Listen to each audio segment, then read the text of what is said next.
My 2 years in Uganda as a human rights volunteer produced 2 books. Michael's Eyes, The War Against the Ugandan Child, which was published in Sweden, and my own book, Picking Mangoes That Are Still Green. This is about picking mangoes that are still green. I'll explain.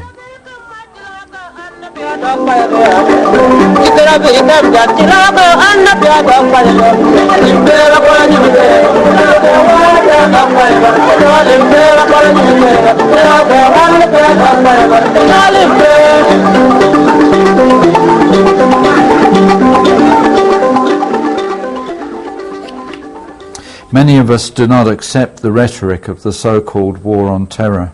We are highly distrustful of President George W. Bush and his advisors. His use of inflammatory terms like axis of evil and repeated threats against citizens of Iraq are deeply disturbing.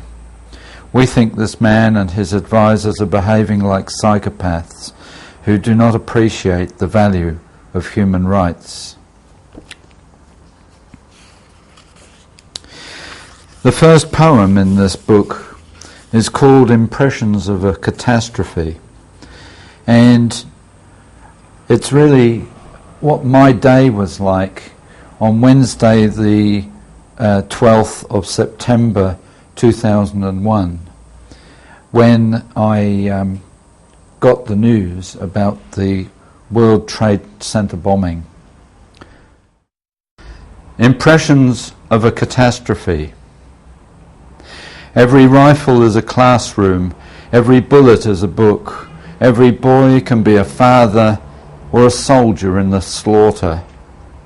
The morning our world changed began early with 2 unanswered calls from Canada at 1:30, messages announcing that America was being attacked. She didn't know what else to do. We only discovered later. At 7, my lover rose to go to the toilet. I idly leant across to flick on the news for a few minutes. She returned to my stunned silence. "You've got to hear this," I said. It was no fondling matter. She asked, could we live in a world where this kind of thing can't happen? Later, I interviewed 2 boys who wanted to go into the infantry and a girl who wants to be a Navy chef. They meant it. The shock was too much to bear. While people leapt from buildings, collapsing in a tangle of steel, white asbestos clouds, governments released embarrassing media statements under the cover of death. The deceit came to light. The worst crimes of terrorists, the threat to our way of life, ours the profligate gorging of the earth's resources, unfettered greed in the face of unparalleled suffering. Yes, this threat is real. The more we ignore the cries of the hungry, the closer that threat becomes. We are not safe. If you are worried by bioterrorism, anthrax on the keyboard, then be assured that your government is doing everything it can to remove the threat, but nothing to remove its cause. Their advice to citizens beset with fear: stay indoors, keep your television on, listen to what your government is telling you, go about your business as though none of this is happening, and have a somber birthday, a distracted football game. Deep In the underground cities, tunnelled below a defoliated landscape, the Vietnamese held poetry readings to make sense of what was going on above. We were all relieved to hear the Pentagon is back in business and reassured to know the CIA can once again return to assassinations in their war on terror. This war, like no other, will never be over, nor any victories won. Each day's battle costs enough to feed the hungry. Each missile reiterates an unwillingness to listen. The gold market today was disappointed that the price had not risen above $2.95 following the commencement of US bombing. They began selling the precious metal. And children messaging their mobiles, sending friends, the one about Bin Laden Airways, taking you right to your office, changing our world forever. The other joke about the friendless one, asking if he can come home to your place. Send the fleet, the planes, the missiles, and watch them scatter in tens of thousands, perishing in the arid landscape before a shot is fired. 7.5 million about to starve. Where does compassion fatigue end and mean-spiritedness begin? There are only 23 million more asylum seekers around the globe. If there is room on the beach, they'd be there. We're still in Brisbane, and this is called Making Ends Meet. We declared a war on terror, and asylum seekers gladly offered to forego a meal each day, waiting out their desert detention. We declared a war on terror. The mentally ill, though not consulted, relinquished adequate treatment. We declared a war on terror. Educators readily raised their hands, allowing deep cuts in all departments. The humanities promised to prune the deepest, as theirs were merely human concerns. We declared a war on terror. Housing authorities decided that accommodation for the disadvantaged was no longer a priority. We declared a war on terror, and assistance to the long-term unemployed tapered away to a vanishing point of despair. We declared a war on terror. 15-year-old boys thumped each other's arms and threw screwed-up balls of paper larked around the classroom, oblivious that they would join the next wave through snow-clad minefields, jungle creeks, weapons held aloft. We declared a war on terror, and politicians who had lied and rorted to stay in power passed legislation banning groups opposed to war, arrested on whim, stifled dissent, silenced those who knew too much of what was true, and sold their consciences in the service of Uncle Sam. This poem is called Afghan Rug, and while I read the poem, my feet are firmly placed on the rug. I've got an Afghan rug. I have the name of the village where it was made. I wonder if it is still possible to weave rugs such as this. I bought it before the Soviet invasion. I'm afraid the importer got the biggest margin. I wonder if the Taliban remember where they got their Stinger missiles, who taught them how to fire these powerful weapons. This rug burns deep orange fire on my living room floor, hues like the rocks of your mountains. My rug reminds me of rocks shattered, blown apart, while B-52s soar too high to be seen with the naked eye. My rug reminds me how many fibres to the centimetre square, how many children's nimble fingers that made this woven treasure now lie sentinel still, buried in sand. And children of today going hungry as food cannot be brought to them through the reign of terror, from the ground to the sky, from confusion to oblivion, to carpet bombing. George W. Who? This man, adorning the huge black and white poster, clenched fists, dual microphones, tell me who he is and who he thinks he is. Presidential, puffed up, a smug expression of privilege. We decide who comes to this country. We don't want the kind of people who seek to blackmail the Australian government, throwing their children into the sea from a sinking ship. They wore life jackets, therefore it was premeditated, not frightened by an armed boarding party, a sinking ship. We don't want the kind of Prime Minister who lies and can't apologise. This is a wartime Prime Minister, elected on the opportunity of the starving child. The body bags can arrive later. It is well for dignity. This poster should be black, symbol of death, theirs and ours.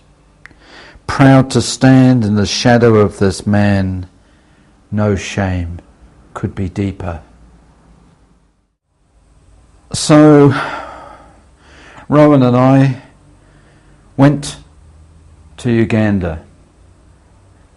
She to do environmental and community work, and me to study human rights, to work as a volunteer, and to observe the war on terror from one of its front lines. And so I found myself working for the Danish aid organisation Danida and being sent to Gulu in North Uganda, and from there to Padare and Kitgum.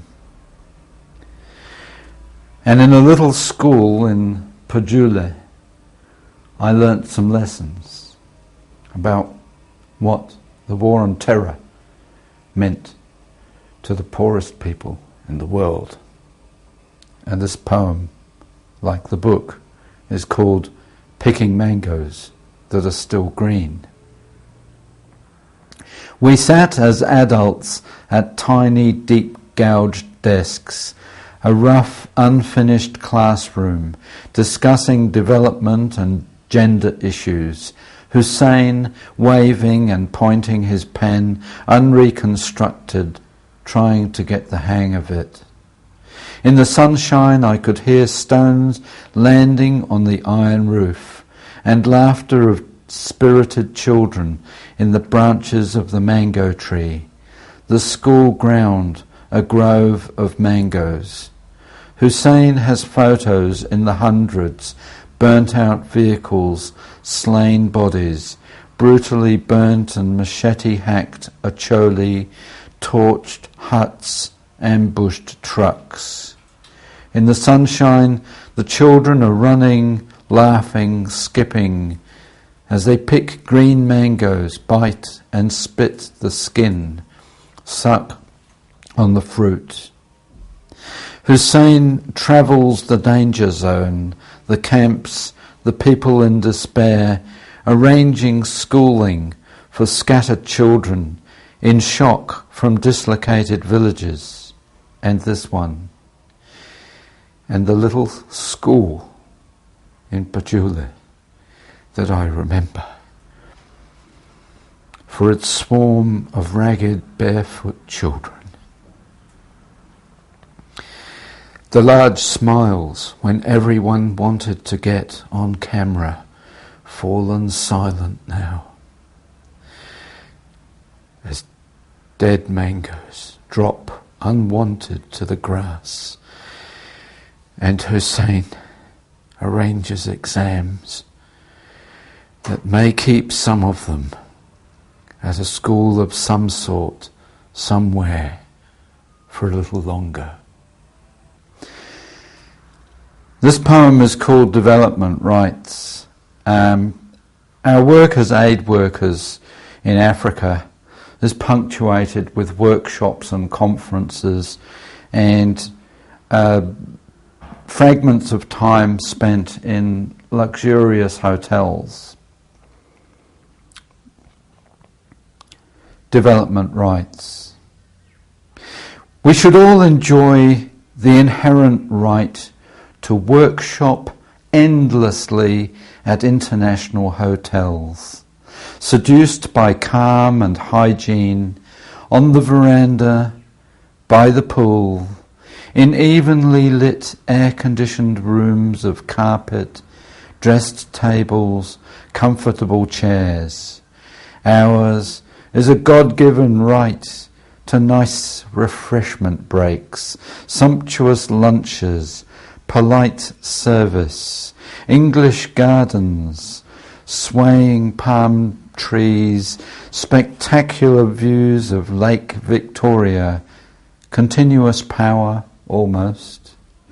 So busy defining human rights, participants forgot the right to live in peace, freedom from fear.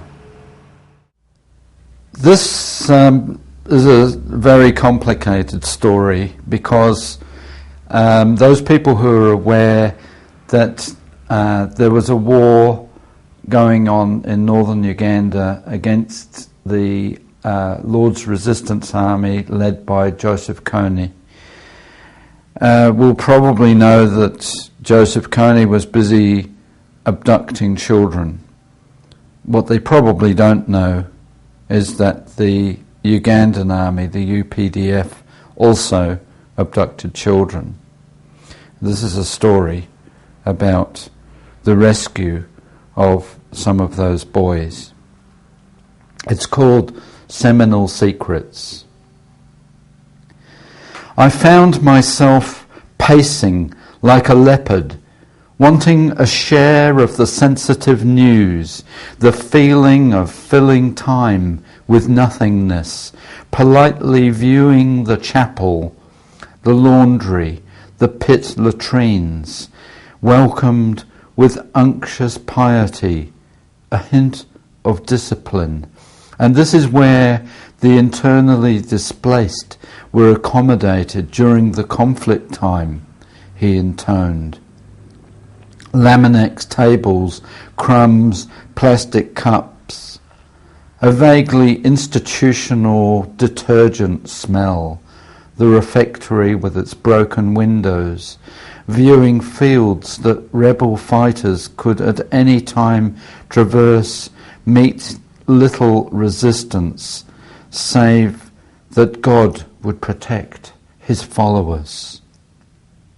What we came to hear, too horrible, too secret, too dangerous, I only saw their foreheads through the gap in the curtains, speaking a dialect of Acholi, high, unbroken voices, long monologues of sorrow. These boys were safe, found the pipeline of quiet but daring priests, returning to parents, school and normality. Their torment of distrust for those sent to protect took 300 spirited away with promises that turned to beatings. This poem resulted from a picture that I saw on the front page of the East African newspaper, which comes out of Nairobi. But the story is the same whether it was in southern Sudan or northern Uganda. Women going into the fighting, carrying children, AK babes. Worn around the stock for many years of use, the aged generic AK slung casually from her shoulder at the horizontal, magazine crooked steady in her elbow, infant strapped in the traditional way on her back, older sibling just walking, kept close for safety on their way to the battlefield. In deafening noise, a hail of bullets find their target, spares the 2-year-old to be taken to caring hands alone. In August 2002, Rowan and I decided to go to the Earth Summit in Johannesburg and to travel there overland by bus and various means of transport. The journey took about 2 weeks in each direction, a distance of 4,500 kilometres each way. And here we were in Johannesburg, in fact in Soweto, Earth Summit 2002. We stood where the frightened, absent youth had carried the first dead boy of Soweto in 1976.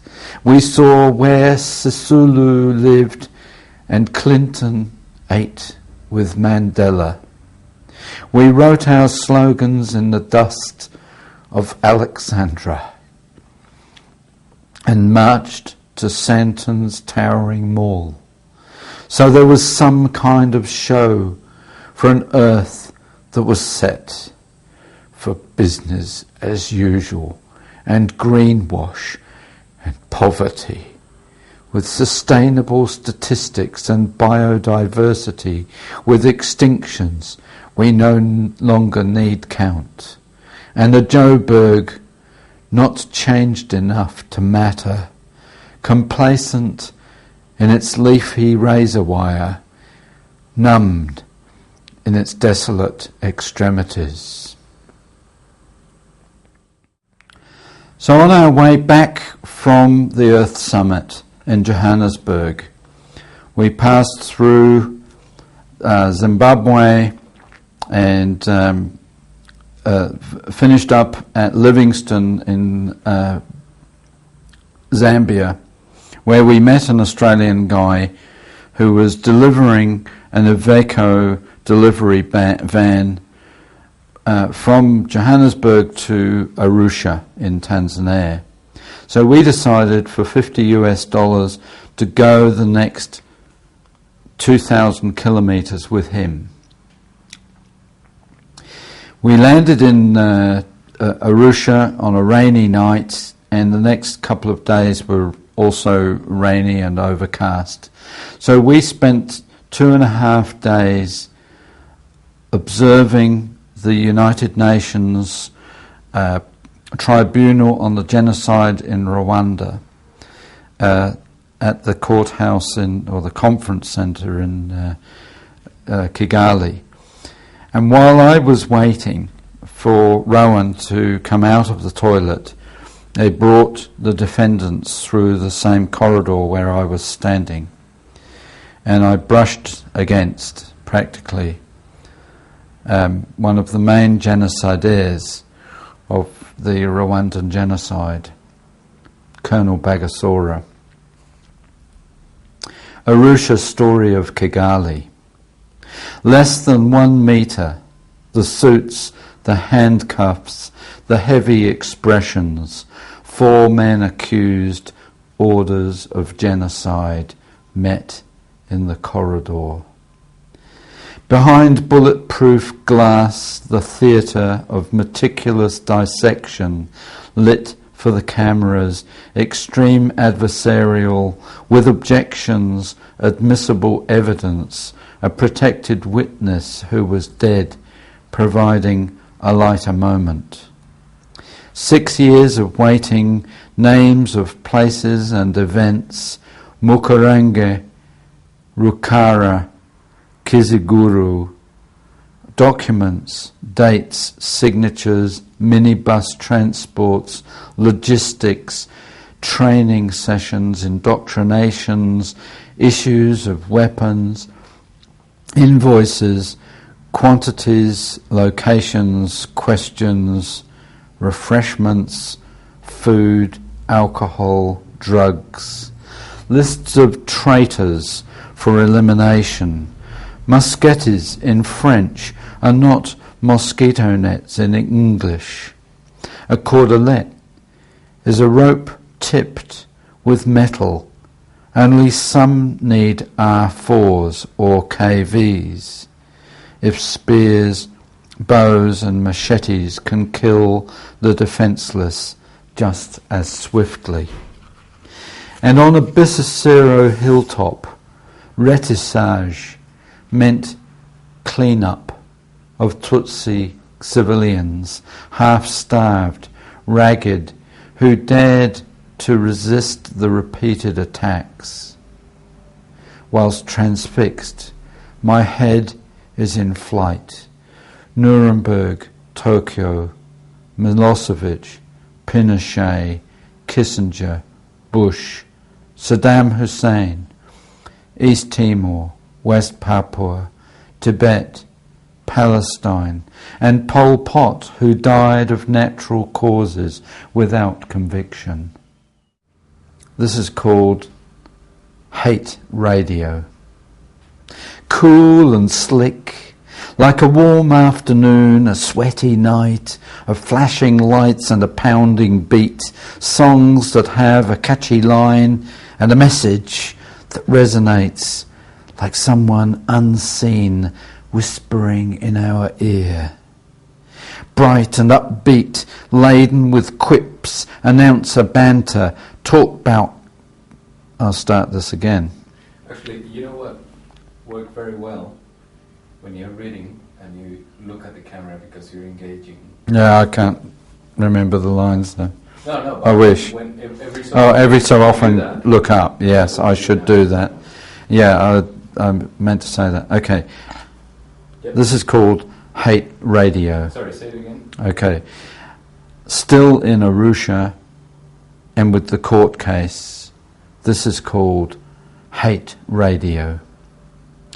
Cool and slick, like a warm afternoon, a sweaty night, of flashing lights and a pounding beat, songs that have a catchy line and a message that resonates like someone unseen whispering in our ear. Bright and upbeat, laden with quips, announcer banter, talk back hacks, news bites, skillfully edited, brisk and sketchy. The assurance, the boldness, the underlining, accusations in a mirror. We are on message. We are on message. We are on message. And of course, we are on message was something that Tony Blair kept saying when he was talking about the war in Iraq. See, this is before the war actually started in Iraq. And we were meeting people in Africa who were worried about the Americans invading Iraq. I'll come on to that in a minute.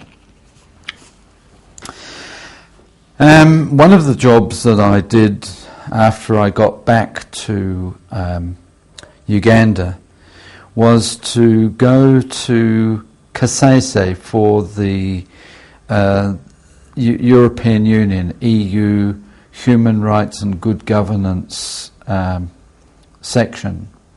And they were doing what was called a baseline survey, measuring people's responses to suggestions about human rights. And this is called forced choice questions, Kasese dilemmas. It is better to have free schooling for our children, even if the quality of the education is low. bearing in mind the agenda of the underlying assumptions. It is better for everyone to have a job, even if it means average wages are low. So why not go ask people who earn $1 a day and ask them how they manage? In order to develop the country, the government should have the power to seize property without compensation. If you were given the choice, would you sabotage the future? Since elections sometimes produce bad results, we should adopt other methods for choosing this country's leaders. Just start imagining some of the choices. So after we got back from Johannesburg, I was no longer working for Danida. The fighting in northern Uganda had got worse. So I went to work for a human rights organisation and took some time out from doing that to go and work for the European Union, EU, Human Rights and Good Governance section, and worked on what was called a baseline survey in a district called Kasese in western Uganda. This poem is called Forced Choice Questions, Kasese Dilemmas. It is better to have free schooling for our children, even if the quality of education is low, bearing in mind the agenda of the underlying assumptions. Is it better for everyone to have a job, even if it means average wages are low? So why not ask people who earn $1 a day, ask them how they manage? In order to develop the country, the government should have the power to seize property without compensation. If you were given the choice, would you sabotage the future? Since elections sometimes produce bad results, we should adopt other methods for choosing this country's leaders. Just start imagining some of the choices. Political parties create division. It is therefore unnecessary to have many political parties in Uganda. Since the President represents all of us, he should pass laws without worrying what Parliament thinks. All we need is a patriotic media. So I was working for a human rights organisation near Kablagala, which was a short journey by public transport from the little village of Soya where we lived. Soya was on the way to Bunga and Munyonyo on the banks of Lake Victoria. And like most developing countries, there were people working very far below their capabilities. I don't know whether this is true, but this poem is called My Newspaper Man Has a Master's in Political Science. Waiting by the roadside, waiting for the taxis to pull up, by the dusty, muddy potholes strewn with plastic bags, drink bottles and dried matoke peelings. He sells Bukedi, New Vision and The Monitor, in that order to selected clients.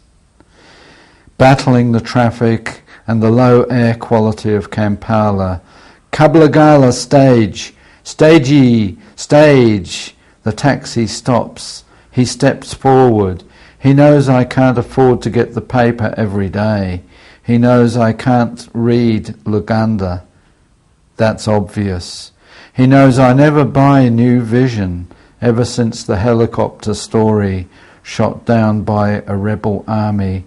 Very important news today, he tells me. We discuss whether there will be democracy one day, or are things worse than yesterday? Like so many Ugandans employed beneath their talents, not knowing what else they can do in this chaos, I think the news is very important today. George W. Bush is about to carpet bomb the whole of the Middle East, and it will be tragic for Africa. He knowingly agrees. So while the war raged on in northern Uganda between the UPDF and the LRA, and George W. Bush and the coalition of the willing were getting ready to invade Iraq, shock and awe, and all that meant. The horrible, gruesome and bloody war in the Democratic Republic of Congo, the DRC, continued. I had a friend who was a journalist who came back from the DRC with photographs of child soldiers, and it prompted this poem. It's called Romper Room Grenade Launchers. And I'll also mention that I do a bit of rather pathetic singing during this poem, and the song Hero by Enrique Iglesias was very popular in Uganda at the time, and it was being sung frequently around where I was living by a 4-year-old boy whose name escapes me at the moment. Kids with attitude, strutting their truculence beside the technical, brandishing weapons taller than themselves, he at 9, she at 12. I can be your hero, baby. I can kiss away the pain. I will stand by you forever. You can take my breath away. Someone placed an order for camouflage uniforms this small, knowing that these little people would be there to wear them. Mothers with sewing machines knew the seams they deftly stitched would one day soon be spattered with blood. This armhole, a gash with an untidy, torn-off limb. I can be your hero, baby. I can kiss away the pain. I will stand by you forever. You can take my breath away. Someone ordered these uniforms, smart and neat, perfectly tailored, who knowingly employed these once innocent ones into malleable hands. You only need to know that you are meant to keep all the working parts clean, to point these things at people and fire them when ordered, tools of their destructive trade, specially designed to be light enough for the tender-aged and inexperienced. I can be your hero, baby. I can kiss away the pain. I will stand by you forever. You can take my breath away. Those who removed these children from families too poor to be aware took them away to train across the border and brought them back to proxy for professionals, knew exactly what they did, for governments with silent nods and averted gaze. And I have to say that the UPDF actually abducted these children from the Democratic Republic of Congo, brought them into Uganda, trained them as child soldiers, and then sent them back into the Democratic Republic of Congo. Unfortunately, the United Nations child protection officers found out about it and rescued some of these children. My journeys with the United Nations Office of Humanitarian Affairs, UN OCHA, took me to many places around Uganda. I actually did 5 of these missions with them. One of them took me to a place called Nebi, and in Nebi district we discovered some children from the north of Uganda, and they were in a very bad way, and we arranged for some food to get to them. At the same time, people in New York were deciding what they would do about the World Trade Center, about replacing the building. This is called monumentality and memorization. The 22, varying in age from 4 to 15, had seen too much of Kitgum, the LRA, and corpses, laid down with the dead, smeared themselves with other people's blood in order to survive. Hungry with only posho, bloated stomachs, dry scabby arms and legs, scalps, patches of lost hair, these who were saved by a compassionate nun, lucky to be alive till now, even if their families were lost, for those who perished have already been forgotten. At ground zero, the soot, the tangled steel, the white asbestos dust cloaks the grief that led to anger, reached across the world, striking at perceived foes in blind rage, designed an edifice with suitable specifications to remember those who died, exceeded by those taken in revenge. Ashes to be revered for perpetuity in the centre of the Big Apple. A suitable structure emerges to tower above the destruction of that September day. Kitgum continues to succumb, forgotten in its despair. Rowan and I frequently attended various kinds of cultural events in Kampala, including events that were on at the Alliance Francaise, where she took some French lessons, and this was an art gallery as well, and an art exhibition that was held there was some art done by children in Sudanese refugee camps. So they were fleeing from the war in southern Sudan. This is called Inside the Minds of Rootless Children.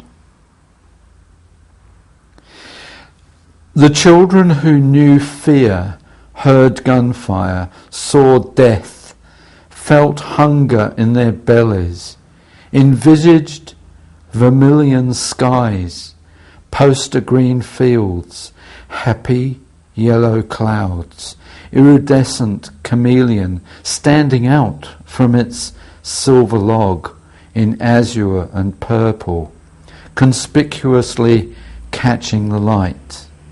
A smiling hippo with perfectly rounded sheen, only beautiful creatures and tribal customs with beads, spears and headdress. Like all developing countries, trying to get ahead by taking shortcuts, in other words, corruption, is a major concern. This is called He Who Pays the Viper. There are those who believe because what they dream of is the house on the hill, white colonnades with very conspicuous from below. A constant reminder too obvious to ignore, and because of the power the dream imparts, commands others of lesser means to carry out their wishes. Sometimes this is done with mindless zeal, vicious intent, without regret or conscience, the wedding cake structure of impunity, each step underpinning the next, as they sail past in their land cruisers, throwing a shower of muddy water on the only set of clean clothes those who walk afford. I wonder what occupies their thoughts, but once on the escalator there can be no backward glances, as those you protect also protect you, as you are part of them, praise singing, inexorably bound, like the numbers on their Swiss bank accounts, the deeds to townhouses in Santon, to the silence of compromise. Rowan and I went to a chimp forest to see chimpanzees in the wild. While we were there, I learned about bonobo, the slightly smaller, vegetarian and more peaceful subspecies of the chimpanzee than the ones that we're used to seeing. This is called alpha males and troubled cousins. Are we determined by the behaviour of our cousins, stepping into the anthropocentric apologism of Desmond Morris, the patrimonial despotism of the alpha male, the role of interterritorial feuds, claws, teeth, kicks and headbutts, smashing skulls with stones, omnivores who will eat young, other monkeys and birds, and yet endangered. Bonobo, their nearly herbivorous pygmy relative, even more scarce, living in peaceful community.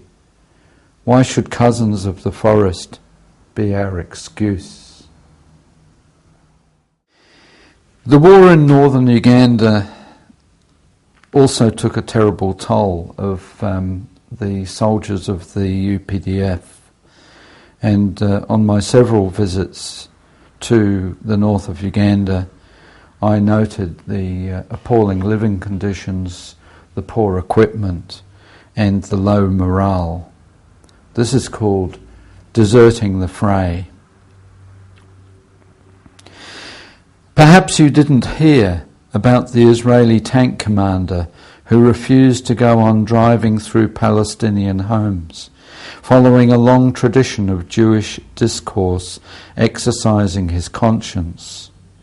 Perhaps it all got too much, spraying the bush only to find dead children who had been recruited by force. Was it the lack of gumboots, the blisters, the hunger, the isolation?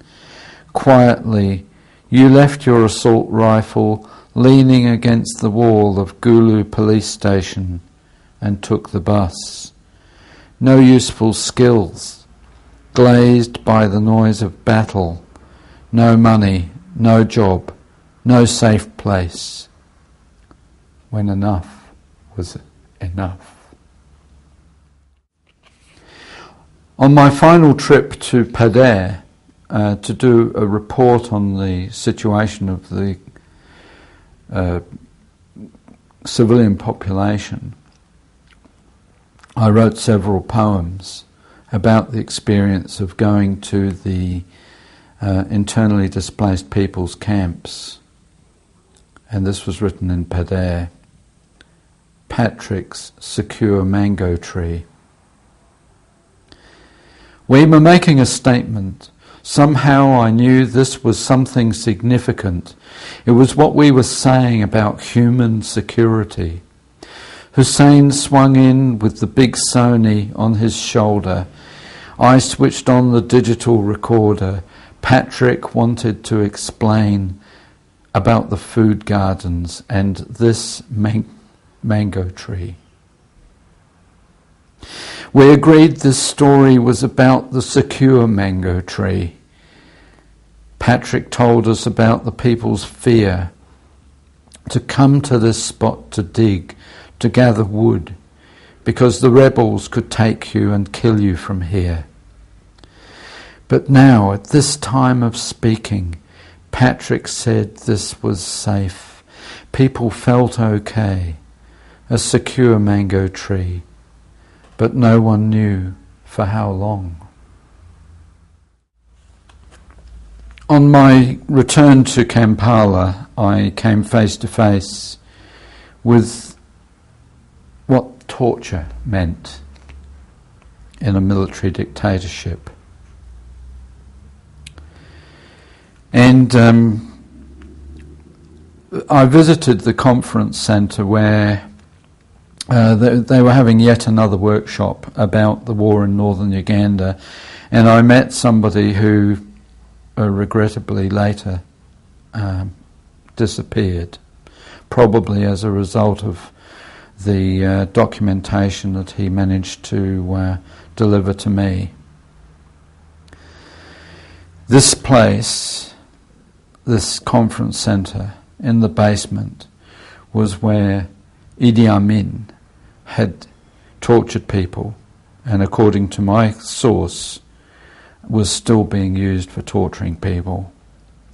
And it was very strange that outside this place, and the only place that I saw in the whole of Kampala, there were vultures in the trees. Long memories of pain. Could it be that birds so ugly and despised could choose to roost in these particular trees?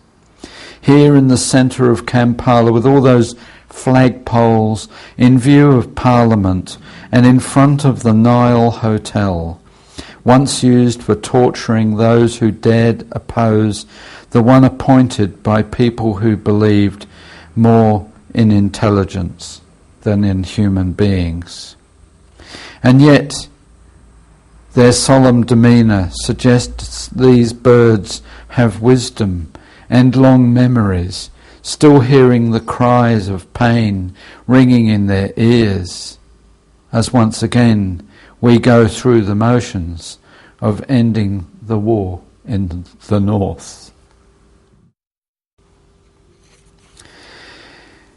There's only so much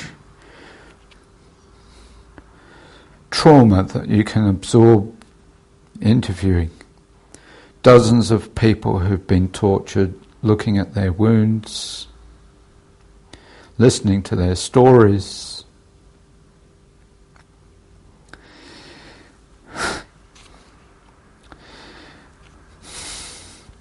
We had to get away.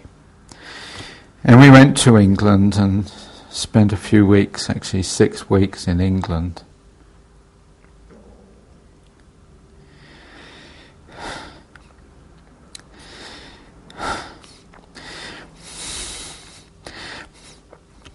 My relatives couldn't understand why I was emotionally numb. This is called safe and warm.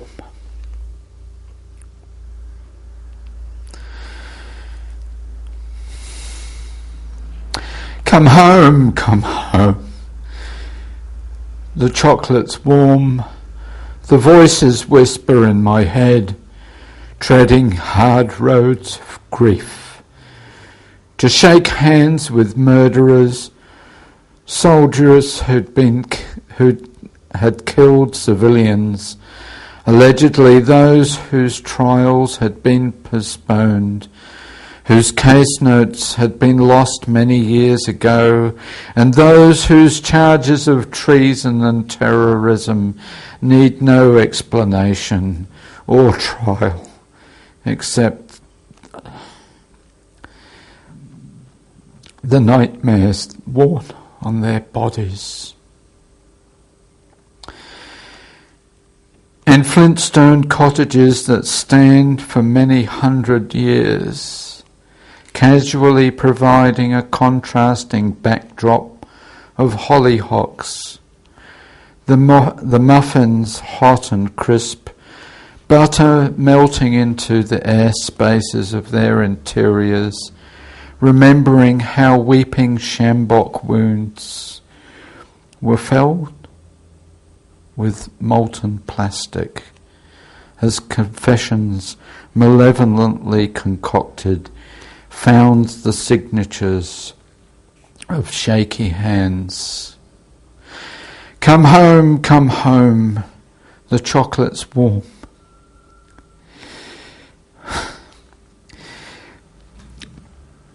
And I could reach the safety of a cup of Chinese tea when other friends are fleeing across borders without passports, while ministers in Whitehall promise to forcibly deport 30,000 asylum seekers a year, planning to offshore camps in Africa. Smile upon the work of thieves and masters of Kandoya, dangerous or necessary to return to unfinished business, which we did. One of the things that kept us sane was that we were able to listen on our genuine Sony Walkman what was going on in the rest of the world on the BBC World Service, and occasionally news of what was happening in Australia. But what we did hear about was an endless stream of news of how the war in Iraq was actually going, because it was now underway. This is called Incident at Najaf, which is in Iraq. The kids from Ohio didn't know why they were sent there in the sun and the sand all day. They were under orders and hardwired to expect trouble from these people. They had no knowledge of, did not understand, and they were shit scared. They knew what to do if the car stopped, or if the car didn't stop, but no one had told them what to do if unarmed civilians didn't understand what they were supposed to do and failed to follow orders. There was less than a second to decide, no option but to shoot first, too scared to think, trained to respond with military precision, self-protection more important than right and wrong. It's not for their president or those who voted for him to live with this terror, nor their officers whose fingers were not squeezing the triggers, only those who realized too late, blowing away whole families, will relive that moment sleeplessly for their lifetime. This is a couple of little poems with an amusing, kind of lightening kind of touch to them, but also they clearly tell you about the desperation of people in Uganda. This is called Mr. Cool, Key Possessions. Mr. Cool is clutching the keys of an imaginary Mercedes, his rented room and the micro Nokia he is giving to his girlfriend, with a firm grasp in the tightly crammed matatu bumping into town across the potholes. And this is called Gimme Japan. Gimme Japan, get me out of here. Gimme the UK, the USA, Norway, Singapore, Thailand. Gimme Japan. Get me out of here, out of Uganda, out of Africa. Get me anywhere. I can earn some good money. Gimme Japan. One of the things that I needed to do as a human rights volunteer was to meet with people who were in danger, who were being pursued by military intelligence or secret police. And this is the story about a meeting that I had with a famous old Acholi author. It's called The Man in the Brown Kaunda Suit. And Kaunda was the first president of Zambia and much admired in many places in Africa. When I close my eyes, I'm standing among the smell and dust of Nakawa Market. Near the rusting overpass, trucks rumble by in diesel particulate clouds, dipping low for Mukono, Jinja, Busia, Nairobi, Mombasa. Matatu conductors standing in the open doorways, banging on the roof, calling Ntinda, calling Mukono and beyond. J.S. Bach sounds off in the pocket of my jeans, taking it to my ear. I struggle to hear the muffled voice. I'm in a brown kaunda, hanging up. I can't work out the code. He's late. It's getting dangerous. Even the scruffy Mzungu, too conspicuous for him, for me. Still puzzled, I progress towards the overpass. He rings again. I'm in the brown kaunda, and then I see the famous Acholi author, the Mzee, bitter chocolate suit, with the Zambian nation builder's collar. Checking the phone off, I stride forward. We shake hands like brothers. Where to talk? I've got a floppy, he replies. They are looking for me. I have a German colleague. She is completely trustworthy. We needed to tell you why they wanted to kill all of us and why the Constitution was a fraud. Even if he was nuts and wrong, hanging on to a dated version of the truth, why not listen, like we always do, supposing he is right? We honour dissent, like the nugget in the wall of shale. And the funny thing about coming back from a place which was so poor and so bizarre and chaotic, and coming to the order and the safety of Brisbane in Australia, I found that people were strangely apathetic, uninterested in where we'd been. The war on terror meant nothing to them. Even the war in Iraq, which we were delivering to the people of Iraq, meant nothing to ordinary people.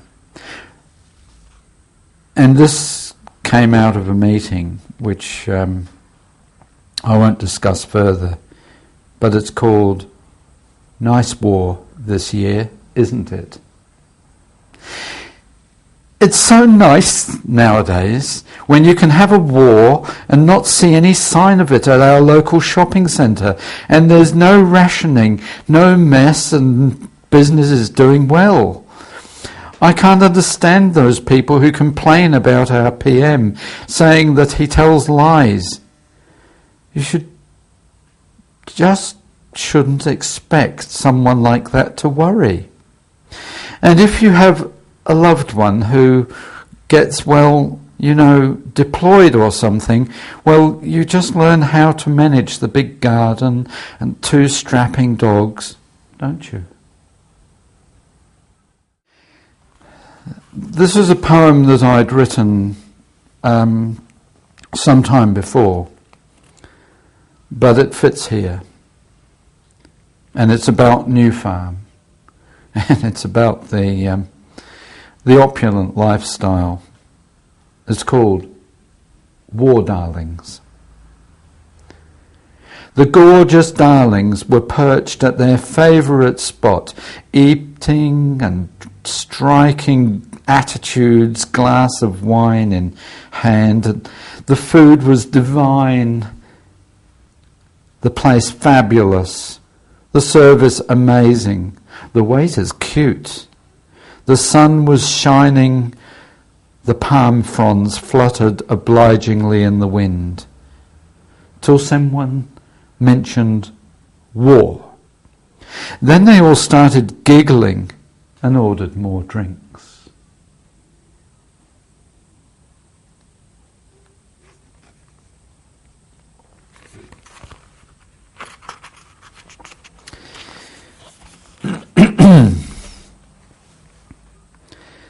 There were some more things that I noticed about life in Brisbane, and that was this casual way in which we'd fallen into the war economy and the war paranoia, but managed to go on with a relaxed and very profligate lifestyle.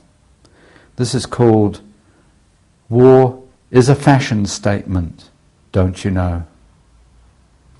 These days you can buy Tart Gear micro skirts in cam khaki and desert biscuit tones, SAS survival camping kit, featherlight for family spearhead operations.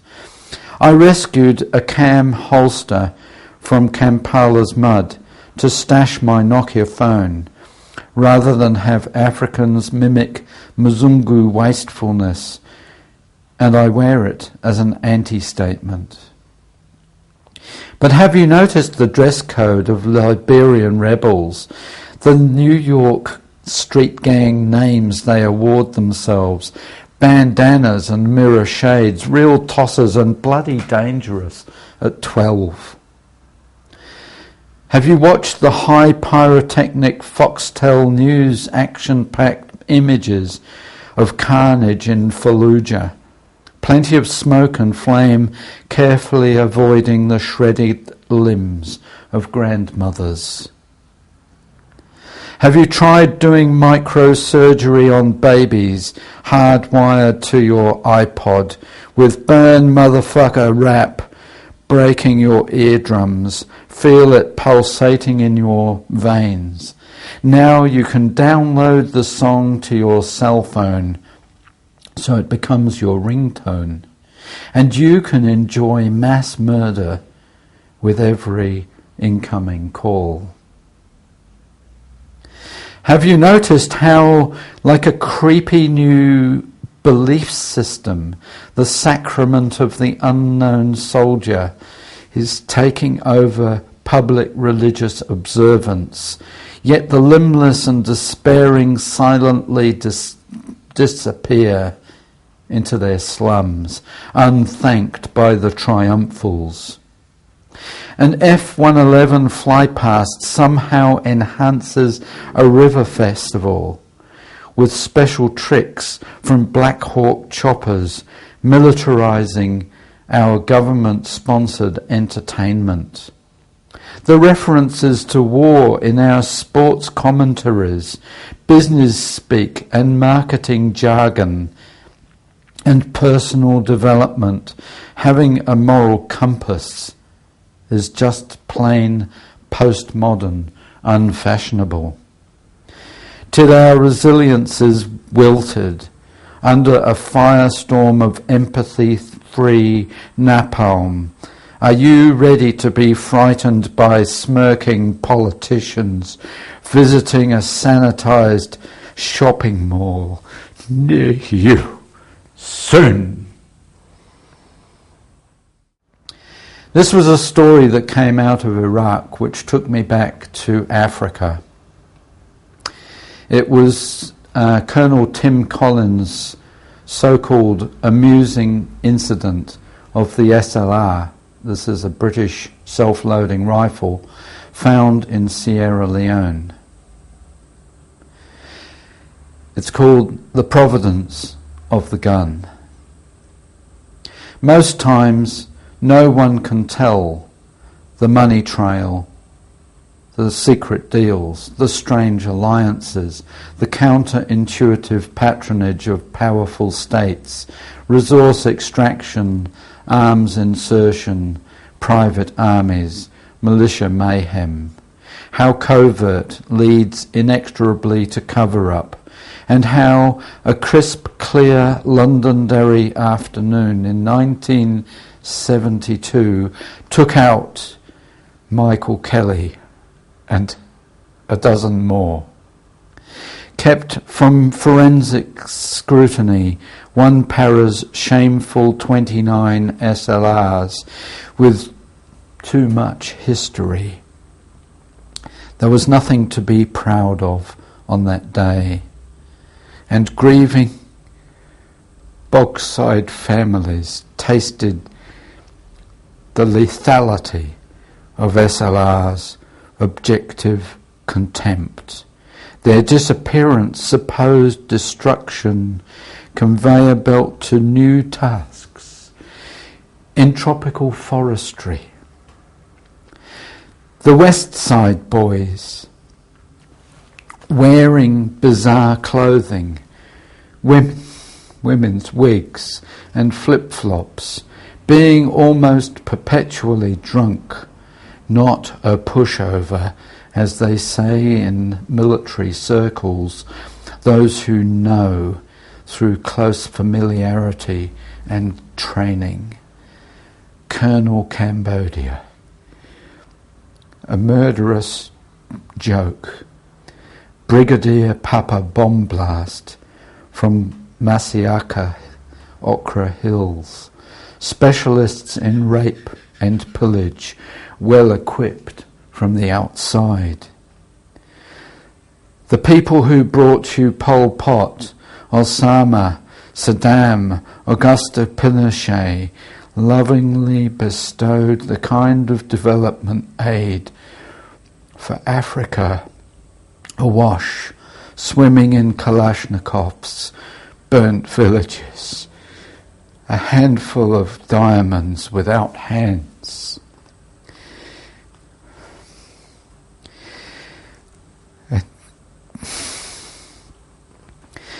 And so it came to pass, as the saying goes, Operation Barras, 11th of September 2000, the provenance of the gun, brought an unexpected trophy SLR with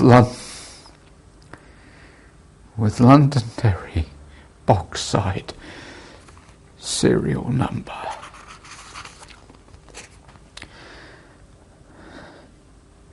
A guilty secret inadvertently boasted in its experience in slaughter.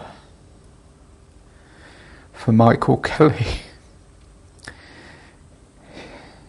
here's a toast to Colonel Cambodia. Electric purple wigs, bloody hands, delirious laughter, conflict entrepreneurs, and bragging Irishmen.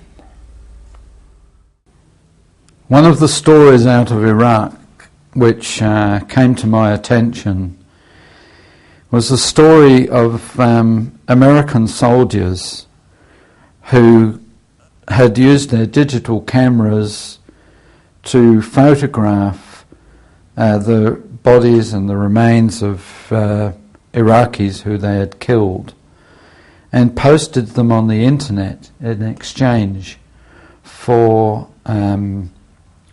pornographic images. And this was a public relations disaster for the United States, as indeed was Abu Ghraib and the torture of prisoners and so forth. The website where this stuff was to be seen until it was taken down was called www.fuckedup.com. This is called publicimagefuckedup.com. The US has been far too concerned about our public image. This could become a public relations catastrophe. Their credit cards were Quackistan or something. They were in such a high-risk country that the credit card companies wouldn't approve the purchase. Photographs of dead bodies, casually bartering pictures, suffering and death for porn, blown to pieces, horribly mutilated, gives the soldiers free access, disfigured Iraqi corpses as currency, bringing a little piece of the states to them. You can see an Arab man's face sliced off, placed in a bowl filled with blood. Another man's head, his face crusted with dried blood and powder burns, lies on a bed of gravel. Atrocities at Abu Ghraib dragged on for months. A man in a leather coat who tried to run a military checkpoint lies slumped in the driver's seat of a car, his head obliterated by gunfire, the flaps of skin from his neck blooming open like rose petals. Contribute pictures, their wives and girlfriends, 6 men in beige fatigues, identified as US Marines, laugh and smile for the camera while pointing at a burned charcoal black corpse lying at their feet. Captions that accompany these images, apparently written by soldiers. Bad day for this dude. Laugh and gloat over the bodies. A corpse lying in a pool of his own brains and entrails. Wife working cock. Ass fucking my wife on the stairs. What every Iraqi should look like. American media pundits have repeatedly denounced the Al Jazeera network for airing grisly footage. Such images will inflame the Muslim world, drive untold numbers to join Al-Qaeda, make some potential suicide bomber think twice after seeing what happens after you pull the pin. It's an unedited look at the war from their point of view. A corpse whose jaw has rotted away, leaving a gaping set of upper teeth. Die, Haji, die. Keeping up their morale. Nice puss, bad foot. Sympathy for American war dead. Officials banned the media from photographing flag-draped coffins. Come on,